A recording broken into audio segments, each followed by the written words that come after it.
and welcome back to Cloveriness. My name is Michelle and I'm here today to do another tag video. The lovely Jenny from Sunny Sweet Pea has tagged me to do a My Life in Books tag, and this is a original tag by Jenny herself, which I know there's another My Life in Books tag, but these have completely different questions. So here we go. Question number 1 is, what was the first book you remember reading?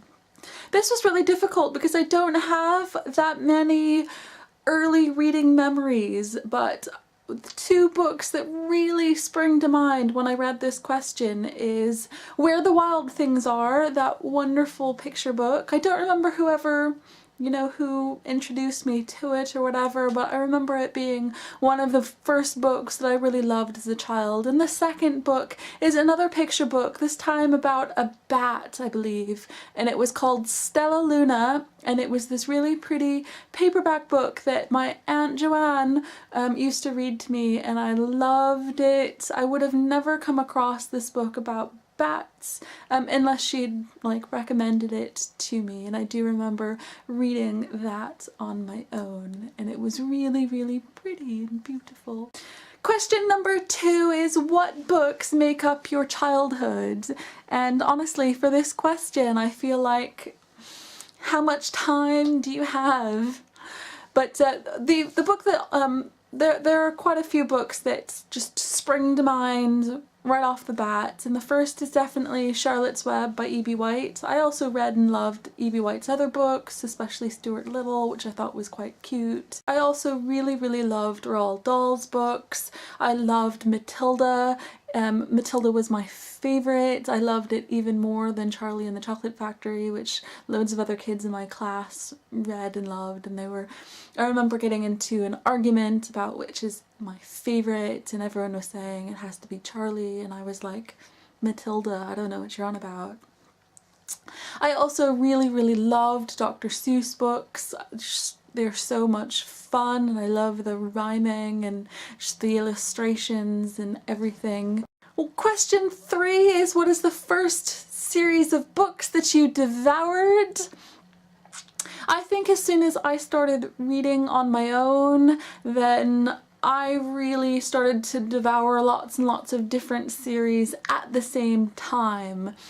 My number one love of childhood is the Boxcar Children series by Gertrude Chandler Warner. I love these books so much. The first couple of books are just general stories, and then they go into a series of mysteries that these Alden children have to solve, and it's really the first book in particular that I love the most, about these 4 children living in a boxcar running away from their grandfather. It's amazing, and that series will always be my favorite, but I do have very strong memories of going into my school library and whipping through the different racks of new paperback books that they had, and I would silently or sometimes audibly whoop with excitement if I ever found a new Babysitter Club book, if I found a new Goosebumps book, a new Point Horror book, or a Fear Street by R.L. Stine. I loved all of those books. Question number 4 is, what books would you or could you read over and over again? I'm currently not much of a rereader, but I do sometimes go back to some of my old favorites when I'm in a reading slump or when I'm depressed, and they really lift me up. 2 books that I return to again and again are 2 of my favorite Jane Austen books, and they are Pride and Prejudice and also Persuasion. I love them both so much, and I do return to them whenever I get the chance. I also really love Jane Eyre.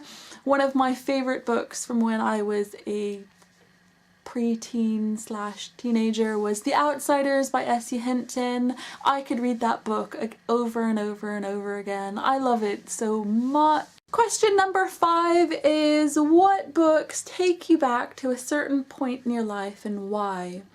The Wind-Up Bird Chronicle by Haruki Murakami. I really love Haruki Murakami. He is one of my favorite authors ever. Norwegian Wood is my favorite of his books. But A Wind-Up Bird Chronicle really takes me back to May of 2006 when I was in the hospital for nearly 2 weeks with acute pancreatitis, and the first thing that one of my specialist doctors told me when I was admitted to hospital is that I could be on my deathbed. I was only, what, 23, I think. I had a 6-month-old baby at home, and he told me I was on my deathbed.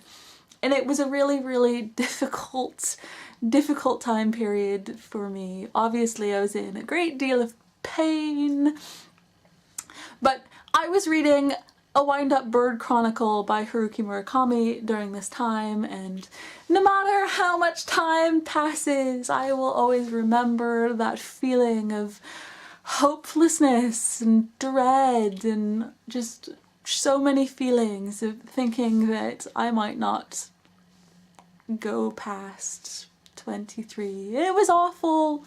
Question number 6 is, what book changed your life or could change someone else's life? The book that changed my life, and by change my life I really meant save my life, was called A Bright Red Scream by Marilee Strong. I didn't really have anybody in my life to talk to. I didn't realize that other people were in the same position that I was. Nobody was there to tell me things could get better. Honestly, I had very little hope that things could get better at this point. I was in a library that I had never been to before, and somehow, I really don't even remember how, I managed to stumble across this book, A Bright Red Scream.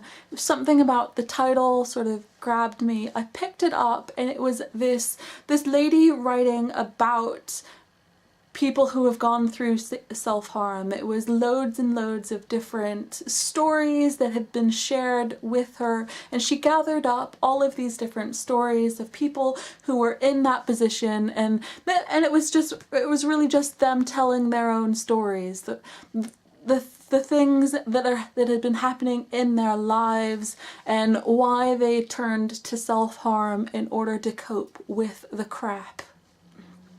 And, you know, I read it and there were so many stories that I thought, you know, that speaks to me on a really personal, emotional level. And I read it and it changed, it really did change something in my life. Question number 7 is, if you could only read one book for the rest of your life, what would it be and why? I really don't know. I don't know how to answer this question. One book for the rest of my life. I can't do it. It would have to be sort of a collected works of somebody. Thank you so much for watching. I'll see you next time.